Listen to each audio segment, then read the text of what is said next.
Good morning दोस्तों। मैं व्यास IAS academy के चैनल पर आपका फिर से एक बार स्वागत करता हूं।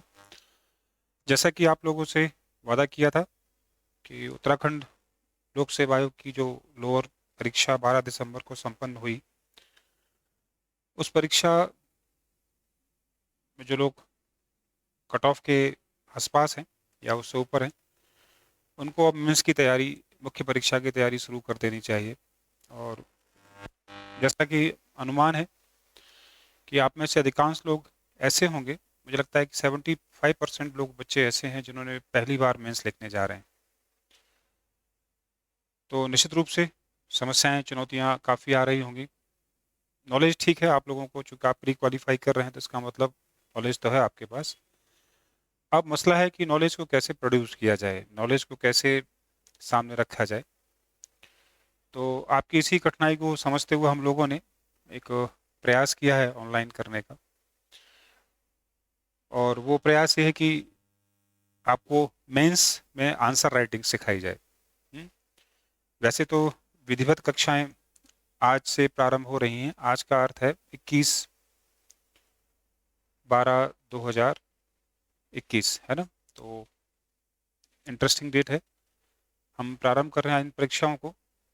2 डेमो ऑलरेडी क्लासेस हम लोग कर चुके हैं। और जो लोग ज्वाइन नहीं हो पा रहे हैं तो वो लोग संपर्क कर लें, संपर्क करके ज्वाइन करें। और जो लोग अभी भी इस वेट कर रहे हैं कि हम कर लेंगे या पहले रिजल्ट आ जाए, तो वो लोग वेट कर लें। लेकिन ध्यान रखिए, समय नहीं मिलेगा बहुत ज़्यादा, सिलेबस बहुत लेंदी है, लंबा सिलेबस है। कम से कम 3 महीना आपको चाहिए होगा सिलेबस तैयार करने में, और फिर उसकी प्रैक्टिस भी करनी है, तो कम से कम 15 से 20 दिन और चाहिए। तो हम मांग के चलते हैं कि कोई भी मुख्य परीक्षा 120 दिन से कम समय नहीं लेती है तैयारी करने। जो लोग पहली बार तैयारी कर रहे हैं उनको कम से कम 120 दिन देने ही चाहिए। तो इस दृष्टि से समय कम है। जैसा कि आयोग चुनाव के आयोग दृष्टिगत एग्जाम जल्दी कराने के मूड में है, तो अगर हो जाता है तो निश्चित रूप से चुनौतियां ये बढ़ेंगी। लेट होता है तो ठीक है, अच्छी बात है, समय मिल जाएगा। तो जो लोग भी कट ऑफ के प्लस माइनस थोड़ा सा भी ऊपर नीचे हैं तो वो लोग तैयारी शुरू कर दें। हानि इसलिए नहीं है क्योंकि आप में से अधिकांश लोग मुख्य अपर एग्जाम भी दे रहे होंगे, तो ये तैयारी वहाँ काम आएगी। तो कोई भी ज्ञान या कोई भी क्लास, कोई भी प्रैक्टिस कभी खराब नहीं जाती अगर आप तैयारी में अभी भी लगे हुए हैं। तो इसी दृष्टिकोण से तो इसे लॉन्ग या दीर्घकालिक रूप से लाभदायक माने और अपनी क्लास को प्रारंभ करें, है ना। टाइम वेस्ट करने का कोई लाभ नहीं है। ठीक है, चलिए, आज ये जानकारी आपको देनी थी तो दे दी है। व्यास आईएएस एकेडमी का अपना ऐप भी है, आप उसमें ऐप के माध्यम से क्लासेस को ज्वाइन कर सकते हैं। तो अगर आप गूगल प्ले स्टोर पे जाएंगे तो वहाँ से आप ये प्राप्त कर सकते हैं। तो व्यास आईएएस का ये ऐप होगा, उसमें गेहूं की 2 बालियां बनी हुई हैं इस तरीके से, आपको डाउनलोड करना है। उसमें एक कोर्स आपको परचेज करना होगा, है ना। बाकी चीज़ें आप इंक्वायरी कर सकते हैं, आपको सारी जानकारी दे दी जाएगी। ठीक है, चलिए। तो अभी तो यूट्यूब में आप लोग व्यास आईएएस के नाम से जुड़े हुए हैं। तो जो लोग अभी भी धैर्य रखे हुए हैं कि रिजल्ट का वेट करेंगे, तो लोग यूट्यूब से जुड़े रहें। यहाँ कुछ वीडियोज आपको मिलते रहेंगे जो आपको थोड़ा बहुत, थोड़ा नहीं काफ़ी हद तक आपको दिशा निर्देश मिलता रहेगा। चलिए, तो इसी शुभकामनाओं के साथ कि सभी लोग या अधिकतम लोग मेंस लिखेंगे। चलिए, तो मैंने आपके लिए एक चीज़ और है। यूट्यूब में जो यूट्यूब रिसर्च करके बताता है कि मैक्सिमम लोग यूट्यूब देख तो रहे हैं हमारा, और इसका मतलब लाभ मिल रहा है, लेकिन वो लोग सब्सक्राइब या लाइक नहीं कर रहे हैं, कमेंट नहीं कर रहे हैं।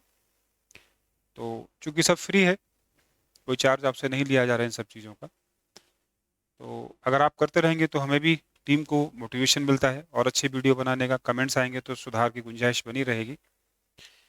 सुधार का आशय है कि और क्या आप चाहते हैं जो आपको दिया जाए। बाकी तो आप नए हैं अगर तो मुश्किल है, लेकिन क्या और ऐसा है जो आप घर बैठे ऑनलाइन चाहते हैं तो हम उस पर वर्कआउट कर सकते हैं। खैर, तो मैंने प्रश्न पत्र लिया है पिछले लोअर पीसीएस का 2016 का, आपके सामने है ना। तो अगर आप देखेंगे, आज थोड़ी सी लाइट, चूंकि पेपर का ही मैंने कॉपी बनाई हुई है, तो इसलिए हो सकता है कि कम आपको दिख रहा हो, लेकिन ये पेपर सामान्य अध्ययन का है, 2016 का पेपर है। बाकी सब लिखा हुआ आपको दिखाई देगा यहाँ पर, है ना। नहीं दिख रहा है तो मैं आपको बताता जाता हूँ। 2016 सामान्य अध्ययन मुख्य परीक्षा का पेपर है ये, ठीक है। और इस मुख्य परीक्षा में आप देख सकते हैं सम्मिलित राज्य अवर अधीनस्थ सेवा मुख्य परीक्षा, ये पेपर है आपका। इस पेपर में आज मैं आपको 100 नंबर का जो एक प्रश्न पूछा गया था, उस पर कैसे आंसर करना है, ये मैं आपको थोड़ा सा हिंट दूंगा, है ना। और प्रश्न 10 नंबर का है, जैसे आप जानते हैं। क्वेश्चन बनता है, भारत छोड़ो आंदोलन के क्या कारण थे, ये प्रश्न पूछा जाता है। ईमानदारी से सोच के देखिएगा, चिंतन करते रहें साथ साथ में, कि अगर आपको ये प्रश्न पूछा जाए तो आप क्या आंसर लिखते हैं इसमें। सोच के देखिएगा इसमें। प्रश्न समझ में आ गया? What were the causes of the quit India movement, है ना। तो टॉपिक क्विट इंडिया मूवमेंट है, पढ़ा हुआ टॉपिक है आपका। भारत छोड़ो आंदोलन के कारण एग्जामिनर ने 10 अंक का प्रश्न है, जो 100 वर्ड्स या शब्द सीमा के साथ पूछा गया है ना। देखते हैं। तो मेरा प्रश्न फिर वही है कि अगर आप लोगों से पूछा जाता कि इस पर लिखिए, तो आज की जो वीडियो है 2 भागों में बटी है। एक प्रश्न मैंने बता दिया है, आप अगले 2 मिनट में अनुमान लगा लीजिए कि आपको क्या क्या लिखना है इसमें, ठीक है। ड्राफ्टिंग करके रख सकते हैं, और कर रहे हैं, तब तक मैं इसका आंसर आपको खोज के दिखाता हूँ। तब तक अनुमान लगाइए कि आपने क्या खोजा, क्या लिखने वाले थे, और हमने जो बताया है या जो बताने जा रहे हैं, उससे आपका प्रश्न किस तरीके से उत्तर अलग है। अगर लगभग ऐसा है तो बहुत अच्छी स्थिति है। कोई भी प्रश्न या उत्तर अंतिम नहीं होता, तो हमेशा बेहतर की गुंजाइश बनी रहती है। तो हम जो दे रहे हैं वो आदर्श है। अगर ऐसा लिखते हैं तो कम से कम आप मान के चलें कि 10 में से 7 या 8 नंबर आप आराम से लेकर आ सकते हैं। 10 में से 10 किसी को नहीं मिलते हैं, तो हम भी ये दावा नहीं करेंगे कि 10 के 10 मिलेंगे आपको। लेकिन हाँ, ये दावा जरूर है कि 7 से कम नहीं मिलेंगे, ठीक है। 70% गारंटी मैं आपको देता हूँ। सिविल सेवाओं में गारंटी देना बड़ा खतरे का काम होता है, लेकिन इस संदर्भ में आपको कम से कम मैं गारंटी दे सकता हूँ कि 70% नंबर आप इस से लेकर आएंगे। अब 70 तो 7, 8, 9 कैसे लाए जाते हैं? 7 लाना भी बड़े वैसे तो टेढ़ी खीर है। 7 की गुंजाइश मैं आज आपको दिखाता हूँ, और 8, 9, 10, 8 और 9 के लिए, या 8 एक नंबर और कैसे एडिशनल लेना है, उसकी चर्चा भी हम आगे करेंगे, ठीक है। तो चलिए, वैसे तो एक प्रश्न और था, गांधार शैली से भी 2016 में प्रश्न पूछा गया था, लेकिन थोड़ा सा ये टॉपिक अभी आपके लिए टफ है, तो मैं इस पे आंसर को नहीं करा रहा हूँ आपको। मैं सीधा आपको क्या कराने वाला हूँ, और वो है आपके सामने ये भारत छोड़ो आंदोलन, ठीक है। तो सोच लिया आप लोगों ने कितनी देर में आप लोग क्या लिखने वाले थे, है ना। अब मैं बताता हूँ आपको कि आप क्या लिखने वाले थे, गैस करता हूँ, है ना। आप में से अधिकांश लोग ये लिखने वाले थे,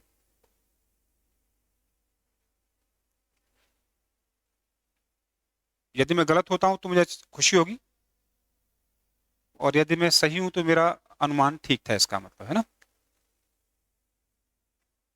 लेकिन फिर भी मैं गैस करता हूं कि आपने क्या लिखा होगा, जिसके चांसेस सबसे ज्यादा हैं। अरे,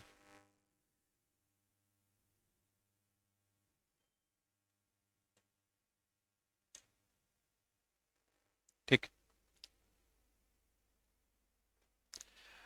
आप में से अधिकांश लोग सोच रहे होंगे, लिखा होगा तो, कि सबसे पहले आपने इसकी तिथि लिखी होगी, समय लिखा होगा। फिर आपने लिखा होगा कि महात्मा गांधी ने इसे शुरू किया था। हम्म?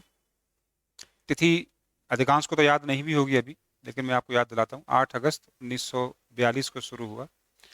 फिर इसके बाद आप लिख रहे होंगे कि 8 अगस्त को सबको गिरफ्तार, बड़े नेताओं को गिरफ्तार कर लिया गया था, आपको याद होगा। फिर कुछ लोग लिख रहे होंगे कि किस नेता को कहाँ गिरफ्तार करके कहाँ रखा गया, नेहरू जी को अल्मोड़ा की जेल में लाया गया, गांधी जी को पूना के आगा खां पैलेस में रखा गया। कुछ लोग और अगर चिंतन कर रहे होंगे तो उस समय महादेव देसाई की डेथ हुई है, वो भी आप लिखने के मूड में होंगे यहाँ पर, है ना। फिर कुछ लोग दिखा रहे होंगे कि ऑपरेशन जीरो आवर भी लिखेंगे, जीरो आवर चलाया गया था जिसमें सारे नेता गिरफ्तार हुए थे, ये वाला। कुछ लोग देख रहे होंगे गांधी ने भाषण भी दिया था यहाँ पर, कहाँ पर, ग्वालियर टैंक मैदान में, है ना, ग्वालियर टैंक जो बॉम्बे में था। ठीक। कुछ लोग लिखेंगे कि इस आंदोलन के दौरान समानांतर सरकारें चली, समानांतर सरकार व्यवस्था चली, कहाँ कहाँ बनी, कुछ लोग इस पर चर्चा कर रहे होंगे। और ध्यान रखिएगा 100 शब्द हो चुके हैं, जैसे आप ये लिखेंगे आपके 100 पूरे हो जाएंगे, लेकिन कुछ लोग प्रयोग और करेंगे। क्या प्रयोग करेंगे कि कुछ नेता भाग लिए थे, यानी जेल से बाहर निकल आए थे, जेल ब्रेक करके निकल आए थे, या जेल को चोरी छुप के निकल आए थे, जेपी जैसे लोग, उन्होंने फिर कुछ लोग उषा मेहता के बारे में लिखेंगे, है ना। और अंततः लिख देंगे इस आंदोलन ने बड़ी भूमिका निभाई, क्या वो किसी को नहीं पता, बस निभाई। ठीक है। अगर आप ये सोच रहे हैं तो ईमानदारी से कमेंट करके बताइएगा कि कितने लोगों ने ये सोचा है। बेइज्जती वाली बात नहीं है, ये सिद्ध करेगा कि मैं आपके दिमाग को पढ़ पा रहा हूँ, मैं मतलब आपके दिमाग को पढ़ पा रहा है ना। अगर ऐसा किया आपने, ऐसा सोच रहे हैं, तो आपको नंबर मिलेगा मुश्किल से 2, और वो भी कृपा नंबर, ये कृपांक मिलेंगे आपको। ये मैं अगर एग्जामिनर होता आपकी जगह तो मैं 0 नंबर देता आपको। ठीक है। या बहुत कृपा करता मैं, तो मैं आपको 1 नंबर देता, ऐसा नंबर आपको नहीं मिलते। तो फिर क्या रिक्वायरमेंट है यहाँ पर लिखने की? अगर ये आंसर गलत है, आंसर गलत है, मैटर गलत नहीं है, आपने वो लिखा जो आपको आता था, और लिखना क्या था, जो पूछा गया था। तो सामान्यतः मुख्य परीक्षाओं की सबसे बड़ी समस्या है कि हम वो लिखते हैं जो हमें आता है, और हम वो छोड़ देते हैं जो हमसे पूछा जाता है। दोनों में फर्क हो सकता है ना। जो आ रहा है वो तो भारत छोड़ो आंदोलन आ रहा था, लेकिन पूछा क्या गया है, तो प्रश्न फिर से पढ़िए, क्या प्रश्न पूछा गया? कारण, है ना। और आपने क्या लिखा है? आंदोलन की प्रगति, शुरुआत और परिणाम। क्या ये आंसर सही होगा? अब आप लोग खुद मूल्यांकन करके सोचिए। ठीक है। 2 मिनट के लिए ये सोचिए कि क्या अब होना चाहिए। ठीक है, सोचिए तब तक।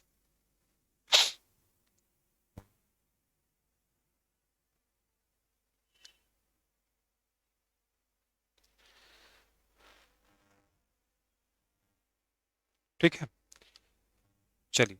नहीं समझ में आ रहा तो क्या लिखें फिर? इसके लिए आपको पढ़ना पड़ेगा। क्या पढ़ना पड़ेगा? आंदोलन के कारण। तो जिन लोगों ने प्री में थोड़ा सा विस्तृत अध्ययन किए हैं, उनको हो सकता है कि वो लोग, उनमें से जो आप लोग आप इस वीडियो को देख रहे हैं यूट्यूब पर, उनमें से कुछ अच्छे स्टूडेंट्स क्या करेंगे, 1-2 रीजन लिख भी देंगे। और उसमें सबसे बड़ा रीजन क्या लिखेंगे आप? क्रिप्स मिशन फेल हो गया था। दूसरा उत्तर जो कुछ अच्छे, जैसे आप सपोज करिए आप में से 100 लोग अगर वीडियो देख रहे हैं, तो 100 में से 80 लोग आप में से जो मैंने अभी बताया वो लिखेंगे आप, है ना।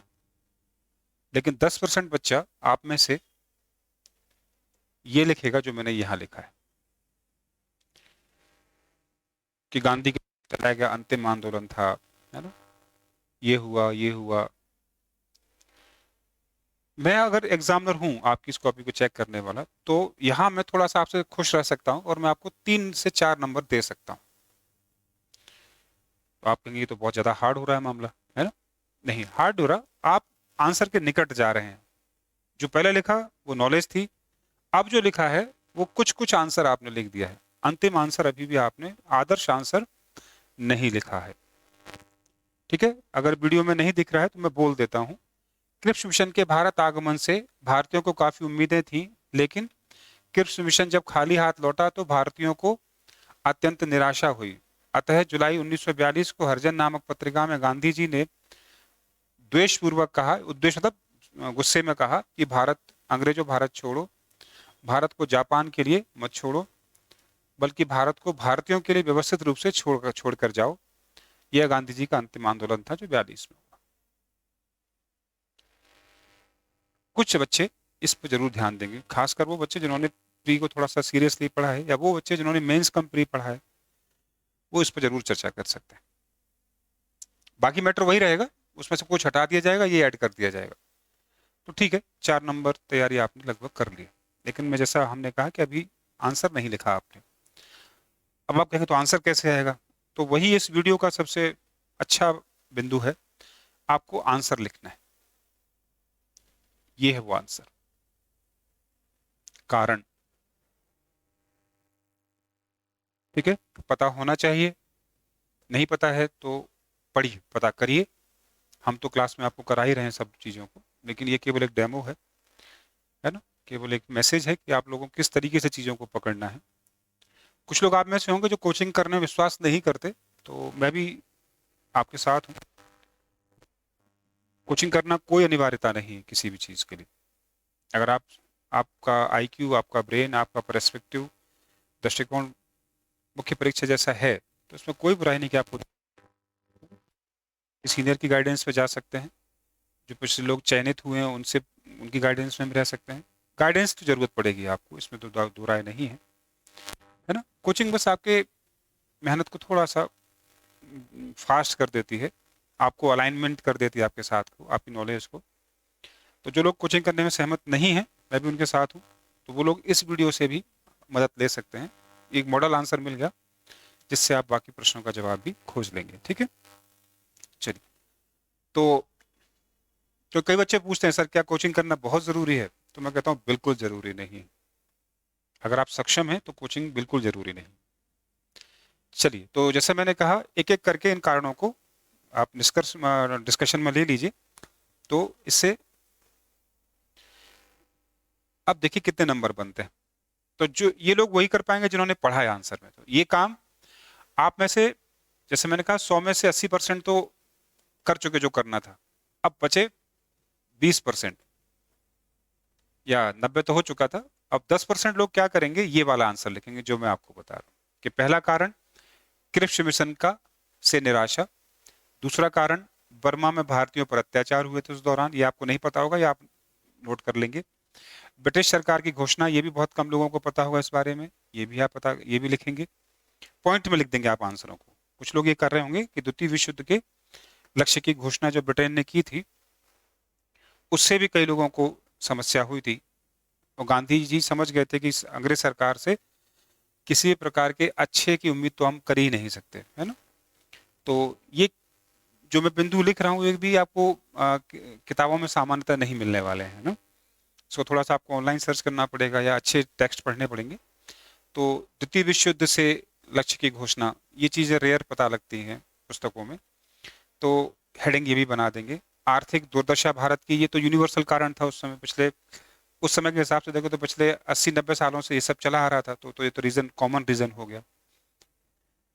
और ये एक आक्रमण था, एक जो रीजन था वो जापानी आक्रमण का भय है। इस तरह से आपके पास कारणों में 6 कारण हैं, इनको आप एक एक करके लिख सकते हैं। ठीक है, तो ये आपका असली आंसर होगा, और ये आंसर आपको नंबर कर देगा आपके लगभग 6। तो 10 में से 6 की तैयारी आपने कर ली।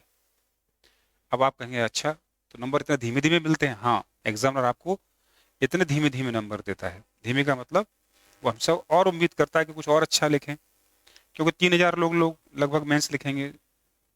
सपोज करिए यही प्रश्न रिपीट हो गया, वैसे तो होगा नहीं। और जो लोग वीडियो देख लेंगे कोशिश करेंगे कि इसी को कॉपी पेस्ट मार दें, अगर उनको ठीक लग रहा है तो एग्जामिनर कहेगा चलो सबका कॉमन आंसर है, तो मैं तो 6 में से 10 में से 6 ही नंबर सबको दूंगा, किसी को 5.5, किसी को 6.25, 6.5, हो गया, है ना। तो जैसे मैंने कहा कि इसमें 8 आ सकते हैं, कैसे आएंगे, क्लियर है।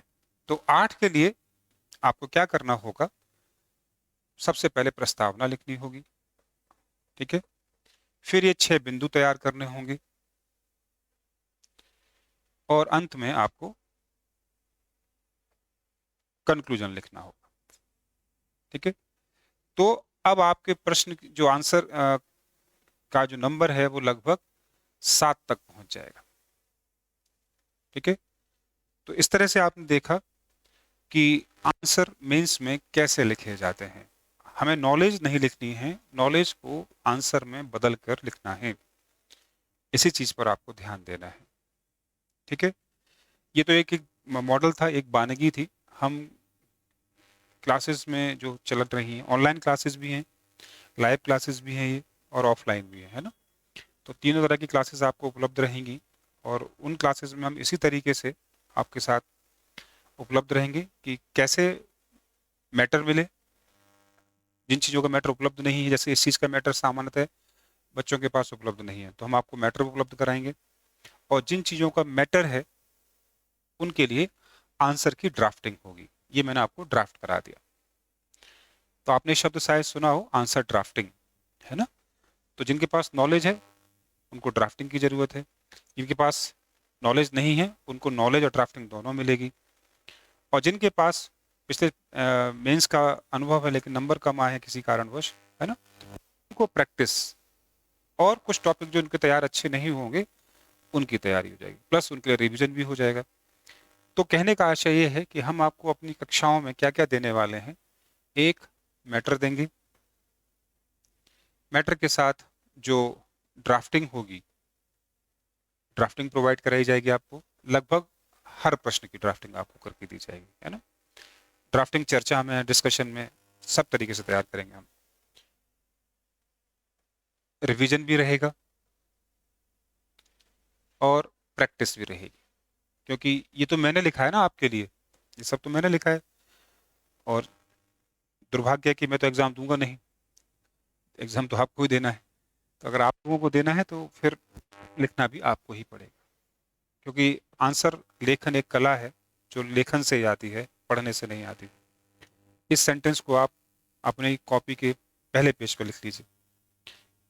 जिन लोगों को भ्रम है कि वो पढ़कर एग्जाम क्वालिफाई करेंगे, मैं दावा करता हूँ नहीं होगा सफल, नहीं मिलेगी सफलता आपको। लेकिन उल्टी सफलता है, मैं दावा ये भी करता हूँ कि जो लिख कर जाएगा आंसर्स को, आंसर ड्राफ्ट करके जाएगा, प्रैक्टिस करके जाएगा, उसकी सफलता किसी का बाप नहीं रोक सकता। मैं आपको इस बात की गारंटी देता हूँ। ठीक है, तो अगर आप कंफर्टेबल हैं तो क्लासेस आइए, ज्वाइन करें, मिलकर मेहनत करते हैं। ठीक है, मैटर भी, ड्राफ्टिंग भी, रिवीजन भी, प्रैक्टिस भी, सब कुछ उपलब्ध है। इस वीडियो से आप उम्मीद कर सकते हैं एक मॉडल आंसर निकाल सकते हैं। हम हर चीज़ का मॉडल आंसर लिखेंगे, और हमका मतलब आप लिखेंगे, मैं आपकी मदद करूँ, क्योंकि एग्जाम आपको देना है, मुझे नहीं। नहीं लिख पाएंगे वहाँ मदद करूंगा, जहाँ नहीं बिल्कुल नहीं लिख पा रहे हैं वहाँ आंसर लिखाऊंगा भी, और जहाँ समझ के आप लिख पा रहे हैं वहाँ समझाऊंगा। ठीक है, क्योंकि मेंस एक लंबी प्रक्रिया होती है, और ज़्यादातर कोशिश हम लोग क्लास में डिस्कस करके आपसे उम्मीद करेंगे कि आप उस पर प्रश्न आंसर लिख, प्रश्न हम देंगे, आंसर आप लिख के लाएंगे, चेक हम करेंगे। चेकिंग जब हम करते हैं तो रिमार्क्स भी लिखते हैं उस पर। रिमार्क मतलब क्या सुधार की गुंजाइश है, ये भी। इसकी मैं एक कॉपी आपको दिखाता हूँ, हम लोगों ने प्रैक्टिस शुरू करा दी है बच्चों को, उसकी मैं एक कॉपी आपको दिखाता हूँ। अगर आपको दिखाई देती है तो एक सेकंड रुकिए, मैं दिखाता हूँ आपको।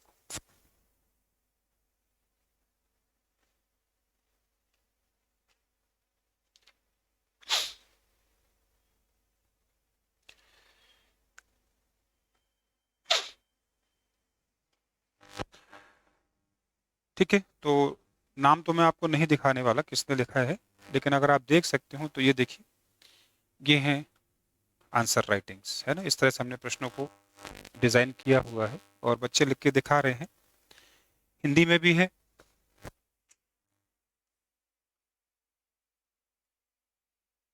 इंग्लिश में भी मैटर है, आप देख सकते हैं, है ना। और अधिकांश कॉपियाँ जो चेक हो रही हैं वो मैं ही खुद करूँगा, तो इसलिए गुणवत्ता में कोई समस्या नहीं आएगी, गुणवत्ता आपकी पूरी पूरी बनी रहेगी। ऐसा नहीं है कि किसी जैसे प्री में होता है ना कि किसी से भी पढ़वा दिया। तो चाहे आप उत्तराखंड लिखें, चाहे आप निबंध लिखें, कॉपियाँ मैं ही चेक करूँगा सबकी। ठीक है, और चेक करने में इसलिए कह रहा हूँ क्योंकि इस काम में मुझे लगता है कि मैं ज़्यादा बेहतर कर सकता हूँ। तो जिन बच्चों ने आंसर्स लिखे हैं, है ना, एक वानगी दिखाता हूँ आपको कि हम लोग किस तरह से उसको रिमार्क कर रहे हैं। सपोज करिए कि ये किसी बच्चे का एक प्रश्न है, ऐसे ही प्रश्न मैं आपको बताता हूँ। ये तो खैर आईएएस के लिए है, तो आईएएस की कॉपी भी हम लोग पेपर देकर उसकी प्रैक्टिस करा रहे हैं, है ना। तो आप देख सकते हैं यहाँ से कि ये प्रश्न लिखा गया है, नंबर पूछे गए हैं, मैटर है, मैटर को हमने प्रेजेंट करना भी सिखाया। फिर नीचे रिमार्क भी लिखा गया कि क्या आपसे उम्मीद और की जा रही है, क्या गड़बड़ है। नंबर तो मिलेंगे ही आपको, साथ साथ उम्मीद भी की जा रही है कि आप इस तरह से चीज़ों को ऐड ऑन करें। एक और आप आंसर देख सकते हैं, ये भी एक प्रश्न है आईएएस का, तो उस संबंध में मैंने आपको ये दिखाया है। तो अगर आप देख पाएंगे तो ये देखिए कहाँ उदाहरण लिखा है, मैंने, जिन लोगों ने उदाहरण नहीं दिया है मैंने लिखा है उदाहरण दीजिए, उदाहरण दीजिए, है ना। और अन्य कारक भी लिखें। आप समझ पा रहे होंगे, शायद दिखाई दे रहा हो आप लोगों को वहां से, कि ये करेंगे तो मेंस क्वालिफाई होगा। पहली बार में आइडियल आंसर नहीं लिखा जा सकता। आप एक आंसर को, एक मैटर पर 3-4 आंसर लिखेंगे तब जाकर आपका एक फाइनल आंसर तैयार होता है ना, जो आपको 8 नंबर देते हैं। क्योंकि मैंने आपको बताया नंबर सबको मिलेंगे, जो सबसे पहले लिखा था आपने, अभी मैंने आपको जो एग्जाम्पल दिया था, नंबर वहां भी मिलेंगे लोगों को, है ना। लेकिन कितने मिलेंगे मैंने आपको ये भी बता दिया। फिर ये भी बताया कि दूसरा आंसर कौन लिखेगा उसको कितना नंबर मिलेगा, तीसरा आंसर कौन लिखेगा उसको कितना नंबर मिलेगा, चौथा और सबसे आदर्श आंसर कौन लिखेगा। ऐसा नहीं कि इसमें अभी और सुधार की गुंजाइश नहीं है, इसमें भी सुधार की गुंजाइश अभी है। और वो कहाँ है, कि प्रस्तावना कैसे लिखी जाती है और कंक्लूजन कैसे लिखे जाते हैं, ये भी आपको सिखाया जाएगा। ठीक है, तो उम्मीद करता हूँ कि ये क्लास, ये वीडियो आपको अच्छा लगेगा। ऐसे वीडियोज आपको समय समय पर मिलते रहेंगे। आज कक्षाएं प्रारंभ हो रही विधिवत रूप से मेंस की, तो जो लोग इंटरेस्टेड हैं वो संपर्क कर सकते हैं। जॉब वालों के लिए स्पेशल क्लासेस हैं, स्पेशल का मतलब इवनिंग टाइमिंग रखी गई है। ठीक है, तो ये नंबर है, इस पर आप कांटेक्ट भी कर सकते हैं, है ना।